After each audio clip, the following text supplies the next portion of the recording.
जय श्री राधे कृष्ण दोस्तों।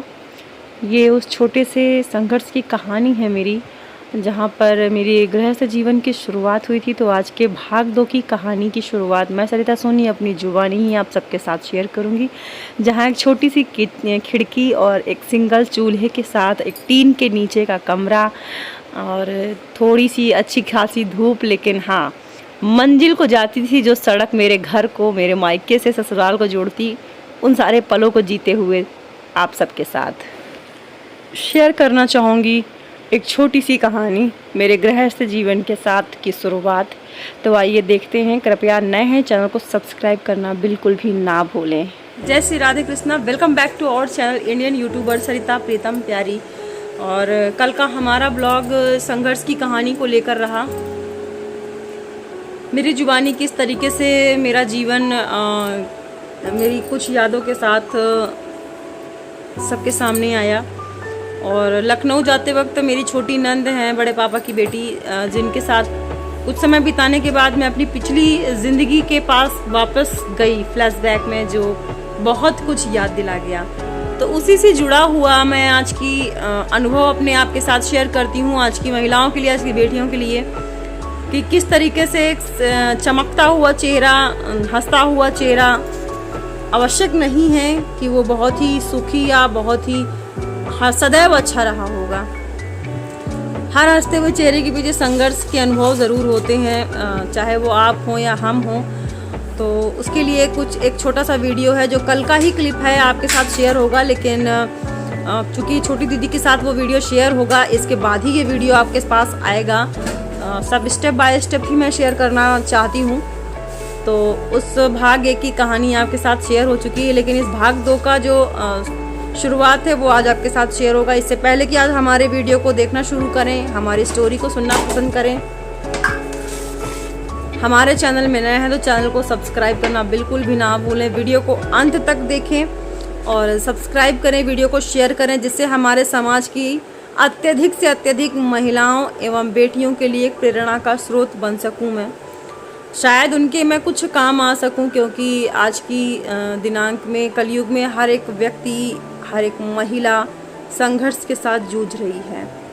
कोई परिवार से, कोई माँ बाप से, कोई सास ससुर से, कोई पति से, कोई बच्चों से, कोई बहू से, कोई बेटों से, कोई नाती नुतुओं से संघर्ष जारी है। तो ऐसा आवश्यक भी नहीं है कि वो संघर्ष का अंत भी हो जाए।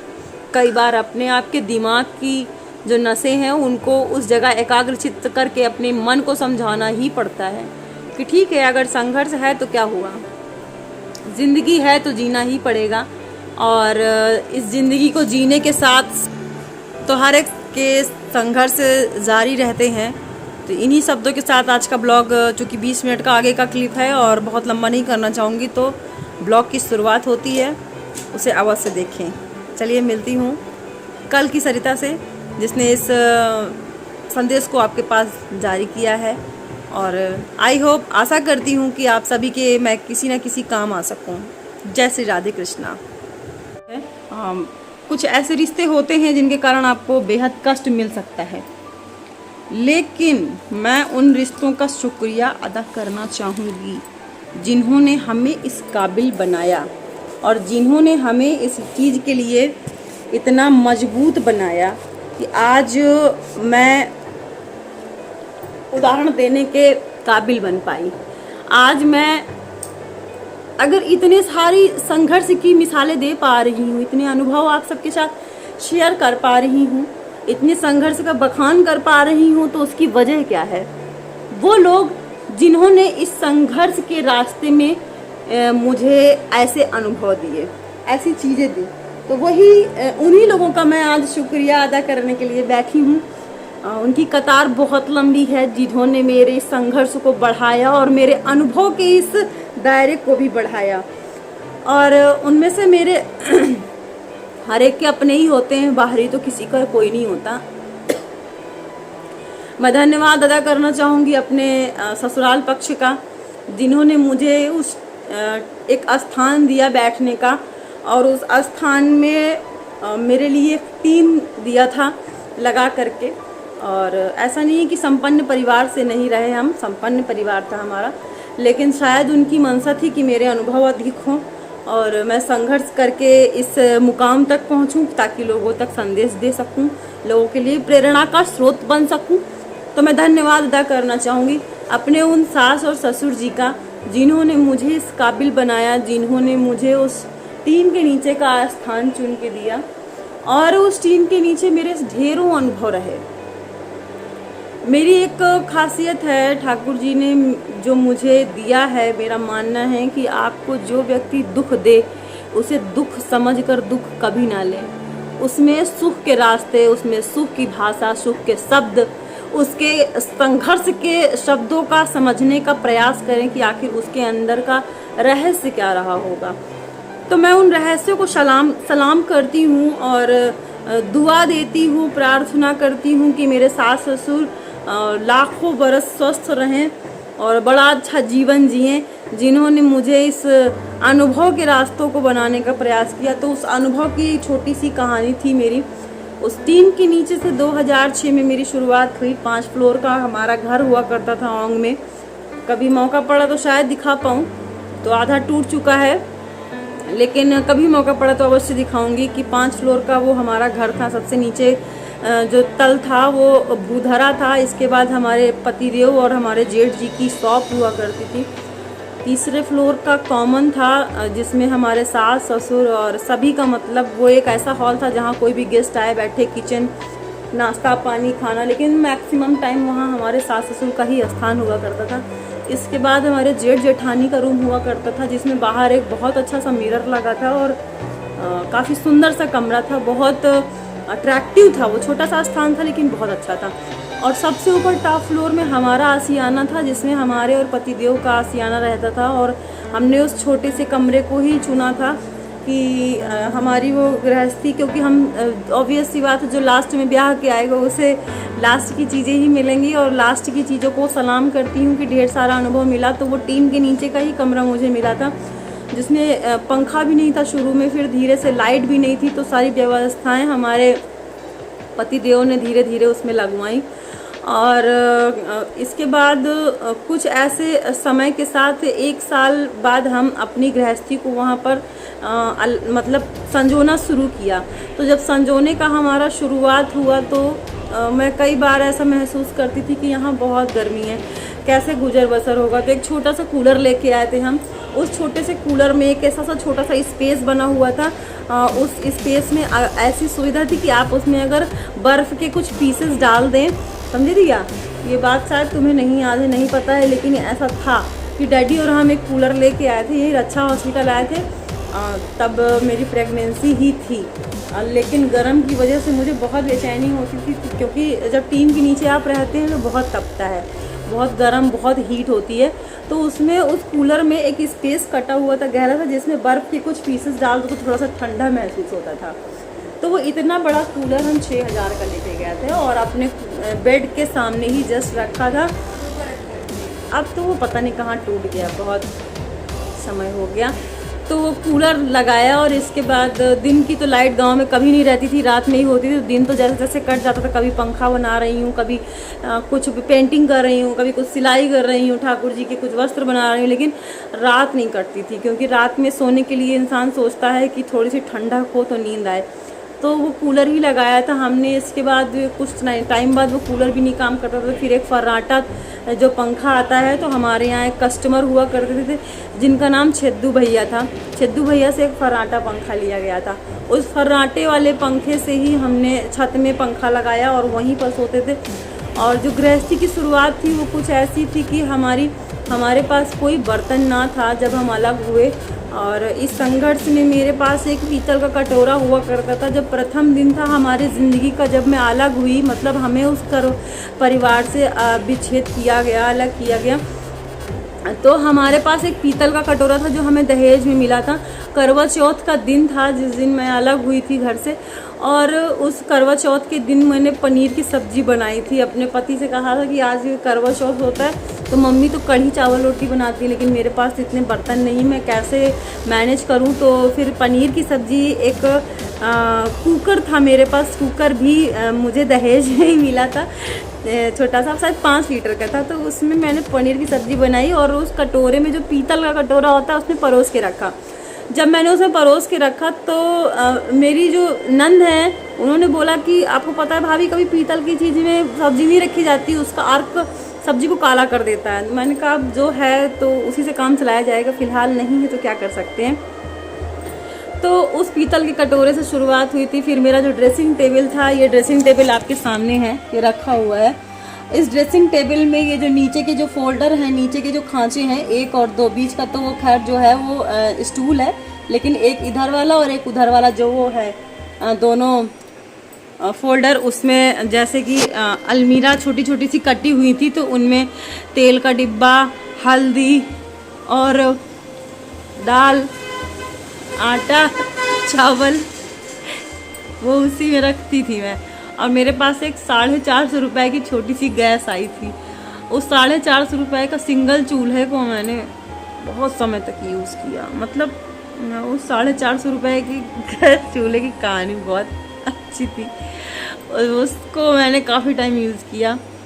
मतलब मैं आपको क्या बताऊं, करीबन 2014 या 2009 या 2010 में मेरी शादी की सालगिरह हुई। तो मेरा ये था कि मुझे एक ना डबल गैस चूल्हा चाहिए। सिंगल गैस चूल्हे में मेरा गुजर बसर नहीं होता। कोई रिश्तेदार आ जाता है ना, तो एक ही चूल्हे में चाय बनाओ, एक ही में चिप्स पापड़ तलना हो, तो कैसे मैनेज होता है।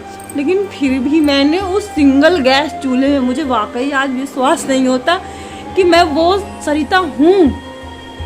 आज मुझे ये सब चीज़ें भूल ही गई, दिमाग से हट गई कि उस सिंगल गैस चूल्हे में मैंने न जाने कितने समय तक, न जाने कितने बरसों तक उस सिंगल गैस चूल्हे में ही कोई आता था। तो छोटे पापा एक बार आए थे, मेरे ससुर हैं सबसे छोटे वाले, तो मैं चाय बना रही थी। तो उन्होंने बोला कि बेटा, मेरी भी गृहस्थी की ऐसी शुरुआत हुई थी, लेकिन तुम ना कपड़े से चाय उतार के छान रही हो और किसी दिन चाय पलट जाएगी, तुम पकड़ क्यों नहीं ले लेती हो, पकड़ ले लो। मैंने कहा छोटे पापा, मुझे आदत है, अभी मैं घर में भी ऐसे ही काम करती थी, क्योंकि मेरे मायके में भी मैं हर तरीके का काम मुझे मेरी माँ ने सिखाया था। मैं अपनी माँ को सलाम करती हूँ कि उन्होंने मुझे जिस काबिल बनाया था, अगर नहीं बनाया होता तो शायद मेरा संघर्ष बहुत कठिन था, मैं कुछ नहीं कर सकती थी। और नॉर्मल आज की लड़कियों के तरीके यही कहती कि मम्मा तुमने मुझे कहाँ पर शादी करके भेज दिया, जहाँ पर मेरे लिए कोई संसाधन नहीं है, कोई सुख नहीं है, कुछ नहीं है, मैं कैसे रहूँ, मैं कैसे मैनेज करूँ।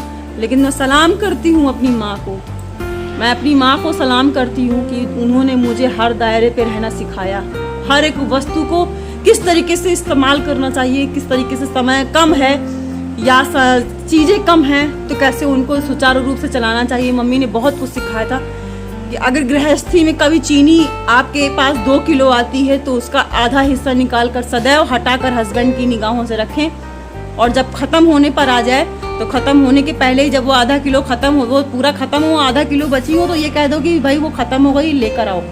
सपोज आपने कहा आज और पतिदेव के पास समय नहीं है और कोई भी मेहमान आ गया, तो वो आधा किलो की चीनी का ही पॉकेट काम आता है। ये मेरी माँ ने सिखाया था मुझे। तो मैं अपनी माँ को सलाम करती हूँ, इस जज्बे को सलाम करती हूँ कि 3 बेटियों को उन्होंने अच्छी शिक्षा दी, अच्छी दीक्षा दी, अच्छे संस्कार दिए। मेरी माँ और पिता मेरे लिए बहुत ही मेरे भगवान का रूप रहे, और मेरे सास ससुर भी मेरे भगवान का रूप रहे, जिन्होंने मुझे हर अनुभव को देने का प्रयास किया, जिससे आज की लड़कियों के लिए मैं एक अपना अनुभव शेयर कर पा रही हूँ कि कृपया छोटे छोटे संघर्ष को अपना संघर्ष ना समझे। हाँ, तो बात वहीं की है कि जो मेरे पास पकड़ नहीं थी, उस पकड़ में फिर मैंने धीरे धीरे पैसे से पकड़ खरीदी। फिर समय के साथ वो गांव का ऐसा माहौल था कि नई बहू थी तो मैं बाहर नहीं निकल सकती थी, लाख पैसे भी हैं आपके पास, लेकिन अब बाहर नहीं निकल सकती थी। मैंने गांव की कभी मार्केट नहीं की, गाँव ससुराल था, और जो मुझसे पहले की बहुएं थी जो नहीं निकल सकती थी, तो फिर मेरा तो निकलना असंभव ही था। लाख पैसा था लेकिन मैं बाहर नहीं निकल सकती थी, और पति पर ही डिपेंड रहना पड़ता था। और पति ऐसा था कि अब जब रोजी के लिए लगे हुए हैं तो शायद उनके पास उतना समय नहीं होता था कि वो निकल कर सारा सामान एक दिन में ही ला के रख दें, इसलिए ये संघर्ष मेरा बढ़ गया। तो छोटे छोटे संसाधन में चीज़ों को मैंने किस तरीके से सुचारू रूप से चलाया, और उन्हीं समय के दौरान पर मेरी छोटी सी गृहस्थी में बहुत सारे बेहद सुखद और बेहद दुखद माहौल भी आए, जिनको मैंने बहुत अच्छे से सलीके से सजाया और संवारा। उस छोटा से कमरा में जो 9 फुट चौड़ाई थी और शायद 9 फुट चौड़ाई और लंबाई 15 फुट। 15 फुट से अत्यधिक लंबाई नहीं रही होगी उस कमरे की। उसी में मेरा बेड, उसी में श्रृंगारदान, उसी में मेरा किचन। तो किचन की मैं कहानी बता रही थी। ड्रेसिंग टेबल में मेरी पूरी गृहस्थी होती थी, मेरा आटा, दाल, चावल, यही मेरा किचन था। ये ड्रेसिंग टेबल यही मेरा किचन था। और जस्ट इसके बगल में ही मैं चूल्हा रखती थी। जैसे ये ड्रेसिंग टेबल है तो ये चूल्हा रखा है, और इसी के बगल में सारा सामान मैं रख करके अपना गृहस्थी चलाती थी। धीरे से फिर एक टेबल थी मेरे पास लोहे की, उस लोहे की टेबल में मैंने गैस चूल्हे को रखा, और फिर धीरे से एक टेबल के ऊपर एक छोटी सी लकड़ी की कबर्ड बनवाई। उस लकड़ी की कबर्ड में मैंने अपने गृहस्थी का सामान रखना शुरू किया। ये थोड़ा सा बदलाव आया था मेरे जीवन में। फिर इसके बाद काफ़ी समय गुजरा, हमने बहुत इस चीज़ के लिए प्रयास किया कि टीन हटवा के लिंटर डलवा दीजिए। अगर लिंटर नहीं पड़ा, छोटी सी बच्ची है, जब आप सोचिए आज के इस तापमान में, आज के टेम्परेचर में किस तरीके से आप जीवन अपना बिताते हैं, और अगर कमरे में टीन लगी हो तो फिर किस तरीके से आप छोटी सी बच्ची के साथ रह सकते हैं। तो 12 बजे तक का जीवन तो ठीक रहता था, सरल रहता था, लेकिन 12 के बाद का जो जीवन हो जाता था वो इतनी तपन, इतनी घोर तपन होती थी कि बर्दाश्त करना मुश्किल हो जाता था। मतलब 12 बजे के बाद ऐसी गर्म होने लगती थी कि 4:30-5 तक वो ठंडी ही नहीं हो। 4:30-5 भी मैं गलत बोल रही हूँ। मतलब उस गर्मी को, जो एक टेम्परेचर को नॉर्मल होने में 2:30-3 बजता था रात का, तब नींद आती थी। उस कंडीशन में हम चादर गीली करते थे, अपनी साड़ियाँ गीली करके ओढ़ते थे, याद है। मैं ऐसे इस माहौल को करीबन 16 वर्ष रह के आई। चादर गीला करके उस बेड में रात भर सोती थी, और विवेक कहते थे कि जितनी बार नींद खुलती थी वो पूरा चादर सूख जाता था, गीला करके लाओ। तो वो गीला करके पैर के नीचे रखते थे, क्योंकि गर्म होने के कारण वो सूख जाता था। यह हंसी क्या आंसू है, ये सुख खुशी के भी है कह सकते हैं। कल मैं लखनऊ गई तो नंद रानी के साथ बैठी, तो वो सब चीज़ें मेरी आँखों में दोहरा गई, और लेकिन मैं कभी भी उस दौरान रोई नहीं। आज अगर मेरे इस समय पर इन आंसू है आँखों पर, तो ये आंसू खुशी की है कि मुझे ये संघर्ष मिला। और ये संघर्ष कुछ नहीं है मेरे हिसाब से।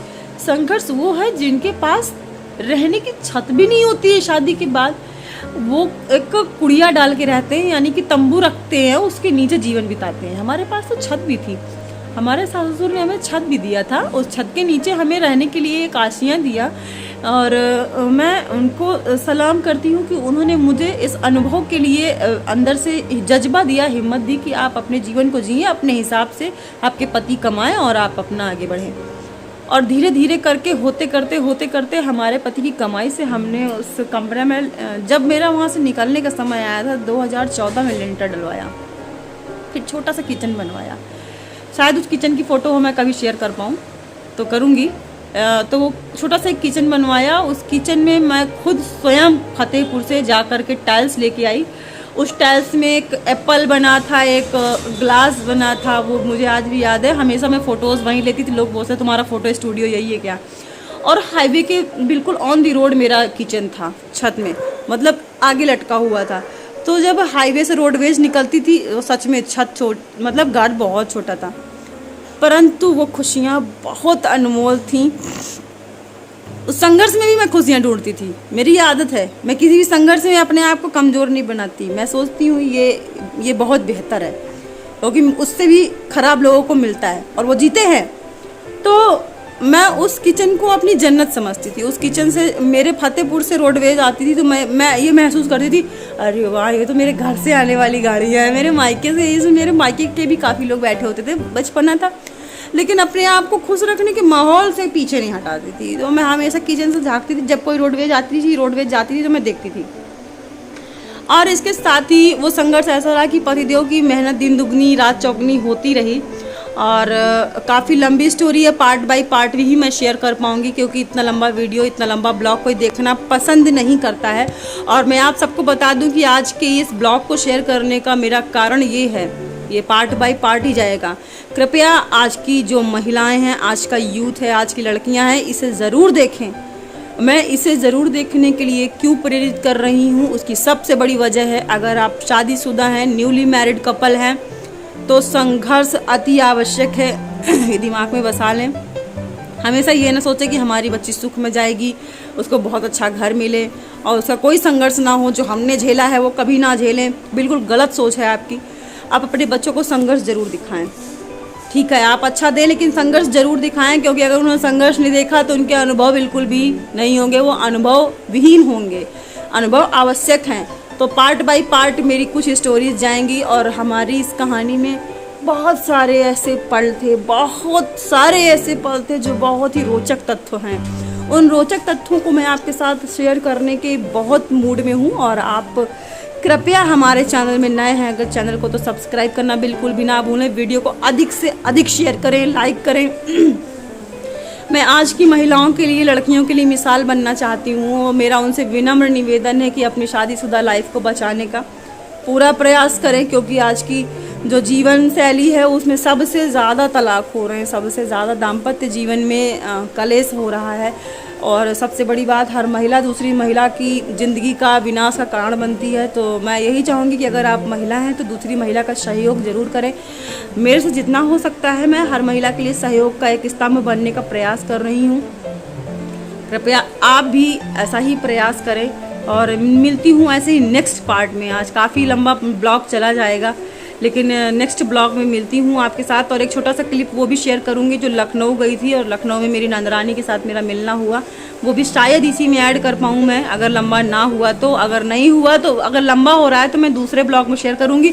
उस वीडियो को ज़रूर देखें, क्योंकि वो रियलिटी है, वो मेरे उस तथ्य का प्रमाण है। वो प्रमाण है जो मैंने झेला है, जो मैंने वहाँ अनुभव लिए हैं। झेला शब्द थोड़ा सा गलत हो जाएगा, जो अनुभव मुझे सौभाग्य से प्राप्त हुए हैं।